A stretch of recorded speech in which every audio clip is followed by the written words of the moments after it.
అనగనగా ఒక ప్రపంచరాజు. అతనికి సంవత్సరమనే భార్య. వాళ్లకి 7 పిల్లలు. పిల్లలు వాళ్ల పేర్లు సోమవారం, మంగళవారం, బుధవారం, గురువారం, శుక్రవారం, శనివారం, ఆదివారం. వాళ్లకి చేపలంటే చాలా ఇష్టం. ఒకరోజు చేపలు పట్టడానికి నదికి వెళ్లారు. 7 చేపలు పట్టుకొని తెచ్చారు. ఆ 7 చేపలకి 7 పేర్లు పెట్టారు. వాటి పేర్లు Monday, Tuesday, Wednesday, Thursday, Friday, Saturday, Sunday అని వాటికి పేర్లు పెట్టారు. ఒకరోజు వాటిలో ఒక చేప చనిపోయింది. దానిని ఎండపెట్టమని భటుడికి చెప్పాడు. భటుడు దానిని ఎండలో పెట్టాడు. కొంత సమయానికి రాజు వచ్చి చూస్తే అది ఎండలేదు. దాని దగ్గరికి వెళ్ళి, చేపా చేపా, నువ్వు ఎందుకు ఎండలేదు అని అడిగాడు.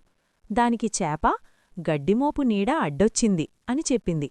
అప్పుడు రాజు గడ్డిమోపు దగ్గరికి వెళ్ళి, నువ్వెందుకు అడ్డు వచ్చావు అని అడిగాడు. దానికి గడ్డిమోపు, ఆవు నన్ను తినలేదు అని చెప్పింది. రాజు ఆవు దగ్గరికి వెళ్ళి, గడ్డిమోపుని ఎందుకు తినలేదు అని అడిగాడు. దానికి ఆవు, పనివాడు నాకు మేత వెయ్యలేదు అని చెప్పింది. రాజు పనివాడి దగ్గరికి వెళ్ళి, ఆవుకి గడ్డి ఎందుకు వెయ్యలేదు అని అడిగాడు. దానికి పనివాడు, పాప ఏడుస్తూ ఉంది, అందుకని వెయ్యలేదు అన్నాడు.